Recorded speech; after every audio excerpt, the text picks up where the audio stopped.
সোনাক্ষী সিনহার new hot look, diet chart. আমি hero হতে এসেছি, সাইজ 0 করতে নয়।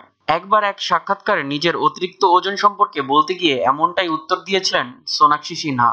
কিন্তু এখন দেখুন, অতিরিক্ত ওজন ঝরিয়ে তিনি বলিউডের অন্যতম ফ্যাশন ও স্টাইল দিভা। কিছুদিন আগে সোনাক্ষী নিজের ইনস্টাগ্রাম অ্যাকাউন্টে যে ছবিটি পোস্ট করেছেন তা এক কথায় অসাধারণ। সাইজ 0 না হলেও তিনি যে পরিমাণ ওজন ঝরিয়েছেন, প্রায় 30 কেজি, তা যে কাউকে অনুপ্রাণিত করতে পারে। কিন্তু প্রশ্নটা হলো, এত কম সময়ে এতখানি ওজন ঝরালেন কিভাবে? আসুন জেনে নেই সোনাক্ষীর ডায়েট চার্ট। ঘুম থেকে উঠেই 1 গ্লাস গরম পানিতে মধু এবং লেবুর রস মেশানো শরবত পান করেন সোনাক্ষী। এরপর ব্রেকফাস্টে সিরিয়াল, সঙ্গে লো ফ্যাট মিল্ক এবং একটা গমের পাউরুটি। লাঞ্চে তার পছন্দ 1 কাপ সবজির তরকারি এবং 2টি রুটি, সঙ্গে কোনো দিন সালাদ। বিকালের দিকে একেবারেই খিদে সামলাতে পারেন না সোনাক্ষী, তাই তো শুটিং এর ফাঁকে চটজলদি খেয়ে ফেলেন 1 কাপ গ্রিন টি এবং 1 বাটি ফল।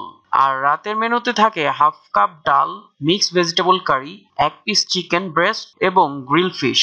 এমন ডায়েট কেন? খালি পেটে গরম জলে লেবু এবং মধু মিশিয়ে খেলে শরীরের অন্দরে জমে থাকা টক্সিন বেরিয়ে যায়। সেই সঙ্গে বদহজম সহ একাধিক পেটের রোগ মাথাচাড়া দিয়ে ওঠার সুযোগই পায় না। অন্যদিকে ব্রেকফাস্টে পরিবেশিত খাবার রয়েছে কার্বোহাইড্রেট, ক্যালসিয়াম, পটাশিয়াম এবং ডায়েটারি ফাইবার। এই সব কয়টি উপাদানই শরীরের গঠনে বিশেষ ভূমিকা পালন করে থাকে। সেই সঙ্গে দীর্ঘক্ষণ পেট ভরিয়ে রাখতে এবং হাড়কে মজবুত করতেও সাহায্য করে। লাঞ্চে থাকা সবজির কারি, রুটি এবং সালাদে রয়েছে ভিটামিন, মিনারেল এবং ডায়েটারি ফাইবার।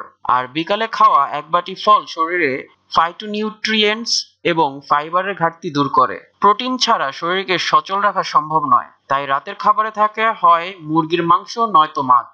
তবে ভাববেন না কেবল মাত্র ডায়েটিং করেই ওজন কমানো সম্ভব। এক্ষেত্রে নিয়ম মেনে শরীর চর্চা করার দিকেও নজর দিতে হবে, তবেই ফল মিলবে। প্রতিদিন সর্বশেষ খবর পেতে আমাদের চ্যানেলটি সাবস্ক্রাইব করতে ভুলবেন না। ধন্যবাদ।